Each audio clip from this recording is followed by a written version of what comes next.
Israel ने Gaza पर बढ़ाई बमबारी। इंटरनेट कट करके पूरा गाजा में लगाया लाशों का ढेर। फिलिस्तीन के राष्ट्रपति ने लगाई सीज फायर करने की गुहार।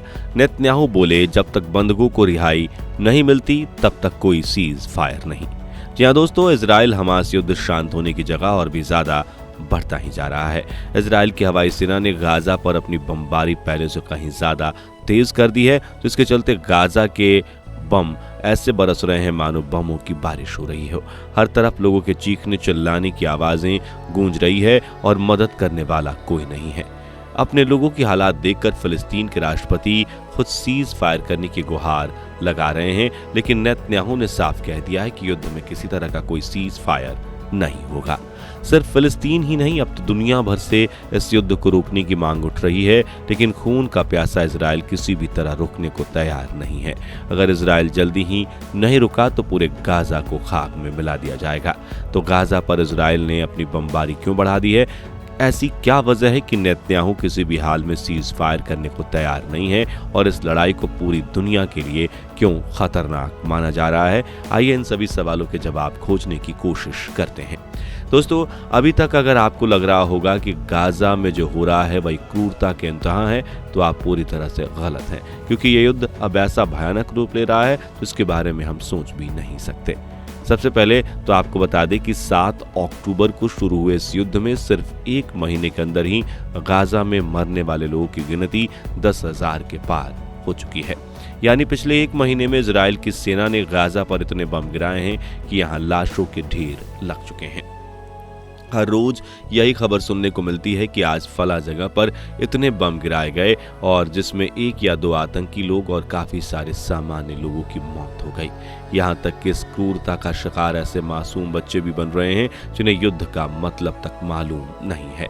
मगर इतना जुल्म भी शायद काफी नहीं था, क्योंकि इजराइल ने गाजा पर अब अपनी बमबारी को कई गुना बढ़ा दिया है। ताज़ा अपडेट्स के अनुसार इजरायली हवाई सेना ने उत्तरी गाजा में अंधाधुंध बमबारी की है और वहां से बहुत सारे लोगों के मरने की खबर आ रही है।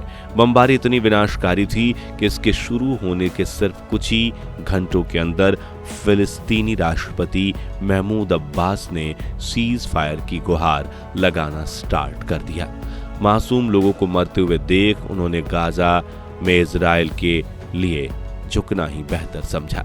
लेकिन इजरायली प्रधानमंत्री बेंजामिन नेतन्याहू ने बिल्कुल साफ शब्दों में ये कह दिया है कि जब तक हमास उनके बंधकों को नहीं छोड़ता तब तक सीज फायर नहीं किया जाएगा। इजराइल के इस बमबारी के शुरू होते ही सेंट्रल गाजा के एक रिफ्यूजी कैंप में 30 लोगों की मौत हो गई और ये आंकड़ा अभी भी तेजी से ऊपर की तरफ जा रहा है। अब इन हमलों में एग्जैक्टली कितने लोगों की जान गई है या हर मिनट कितने लोग अपनी जान गंवा रहे हैं, इस पर कुछ कह पाना मुश्किल है, क्योंकि ये हमला करने से पहले ही इजराइल ने गाजा का इंटरनेट कट कर दिया था। बहुत सारे लोगों को ये डर था कि इंटरनेट काटने के बाद इजराइल की सेना किसी बड़े वॉर को अंजाम दे सकती है, और जो खबर निकलकर सामने आ रही है उन्हें देखकर तो यही लगता है कि इजरायली सेना ने गाजा पर फिर से बड़ा वॉर किया है। दरअसल रिपोर्ट्स के मुताबिक इंटरनेट काटने के बाद इजराइल ने फिर गाजा के अस्पतालों को अपना निशाना बनाया है, क्योंकि इजराइल का कहना है कि जो आतंकवादी लोग हैं वो अस्पताल, चर्च, मस्जिद और स्कूल जैसे स्थानों को अपना ठिकाना बना रहे हैं।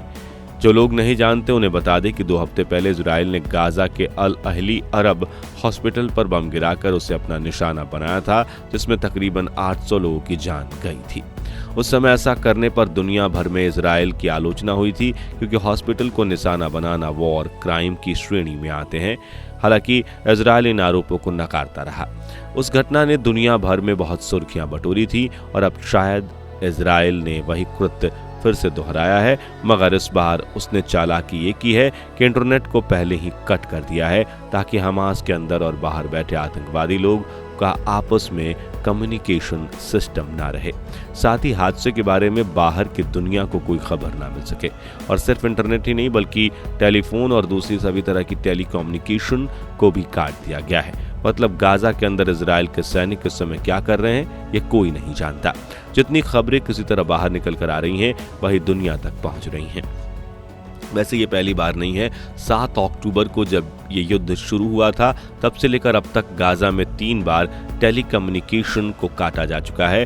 शायद गाजा के अंदर इजराइल कुछ ऐसा करना चाहता है जो दुनिया से छिपा रहे।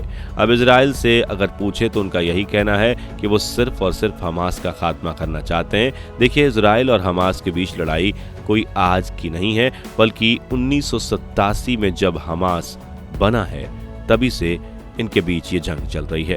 बीच बीच में ये जंग बड़ी होती रहती है और फिर थोड़े समय बाद शांत पड़ जाती है, मगर इस बार इनके इस लड़ाई ने एक बहुत बड़े युद्ध का रूप ले लिया है, जिसकी उम्मीद इन दोनों में से किसी ने भी ना की होगी। क्योंकि इजराइल ने कभी नहीं सोचा था कि हमास अचानक से हमला करके उनके 1400 लोगों को मार गिराएगा और 200 लोगों को बंधक बना ले जाएगा। दूसरी तरफ हमास को भी ये शायद अंदाजा नहीं था कि इजराइल उनके हमले का इतना बड़ा जवाब देगा। ये हमास को इजराइल का जवाब ही है कि 1 महीने के अंदर गाजा में 10,000 से ज्यादा लोग मारे जा चुके हैं।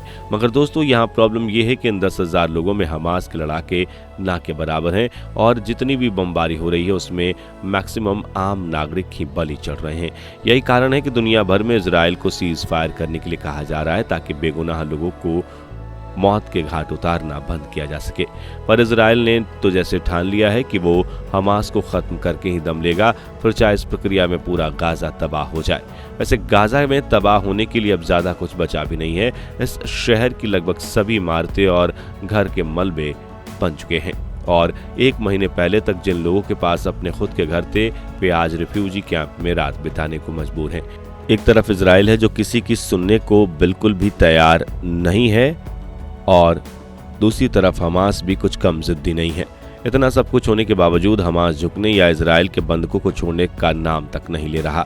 उसका भी कहना यही है कि वो इजराइल को मिटाकर ही दम लेगा और उसको पूरा यकीन भी है कि इस लड़ाई में जीत उसी की होगी। असल में हमास के इस कॉन्फिडेंस के पीछे ईरान, लेबनान और तुर्की जैसे देश व हिजबुल्लाह और हूती जैसे संगठन है जो इस लड़ाई में खुलकर हमास का साथ दे रहे हैं। तुर्की के राष्ट्रपति तैयब एर्दोगान ने तो हमास को धर्म के लिए लड़ने वाली मुजाहिद बताया था, ना कि कोई आतंकवादी संगठन। उनके हिसाब से हमास धर्म के लिए एक नेक काम कर रहा है जिसमें पूरी दुनिया के मुसलमानों को उसका साथ देना चाहिए। इसके अलावा ईरान भी बहुत बार खुलकर इस बात को कह चुका है कि इजराइल हमास को अकेला समझने की गलती ना करे, यानी इस युद्ध में हमास को ईरान का पूरा समर्थन है। और वैसे अगर ये युद्ध नहीं भी होता तब भी ईरान अपना सबसे बड़ा दुश्मन इजराइल को ही मानता है, क्योंकि ये बात वो पूरी दुनिया के सामने कई बार कह चुका है। यहाँ तक कि ईरान ने धमकी भी दी है कि इजराइल अगर जल्दी ही नहीं रुका तो वो उसे दुनिया के नक्शे से मिटा देगा। इस बात का सीधा सीधा मतलब लोग ये निकालते हैं कि ईरान इजराइल पर परमाणु हमला करने की धमकी दे रहा है। ईरान के अलावा लेबनान भी इजराइल के खिलाफ कई बार जहर उगल चुका है। खासतौर से लेबनान के मिलिटेंट संगठन हिजबुल्लाह ने बिल्कुल खुले तौर पर इजराइल के खिलाफ युद्ध में उतरने का ऐलान किया है। अभी हाल ही में हिजबुल्लाह और इजराइल के इस लड़ाई में लेबनान के 3 बच्चे मारे गए थे और उन बच्चों की कसम खाकर हिजबुल्लाह ने यह कहा था कि इजराइल इसकी कीमत जरूर चुकाएगा। हिजबुल्लाह की तरफ से यमन के मिलिटेंट संगठन हूती भी इस लड़ाई में इजराइल के खिलाफ उतर चुका है। अभी कुछ दिनों पहले हूती की तरफ से इजराइल पर मिसाइल हमला किया गया था, लेकिन इजराइल के मिसाइल डिफेंस सिस्टम द्वारा उसे निष्क्रिय कर दिया गया।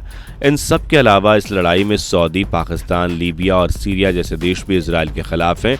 यानी कह सकते हैं कि हमास इस जंग में बिल्कुल अकेला नहीं है और शायद यही वजह है कि वो इजराइल के जैसे ताकतवर देश के सामने भी झुकने को तैयार नहीं है।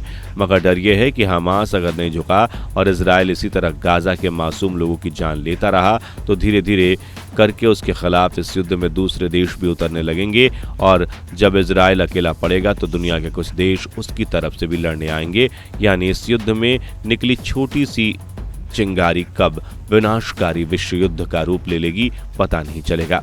ऐसी प्रार्थना कीजिए कि लड़ाई जितनी जल्दी हो सके शांत हो जाए, वरना इस युद्ध की आग हम लोगों तक भी पहुंच सकती है। वैसे आपको क्या लगता है, युद्ध कब जाकर शांत होगा और दूसरे देशों को ये लड़ाई रुकवाने के लिए क्या कदम उठाने चाहिए?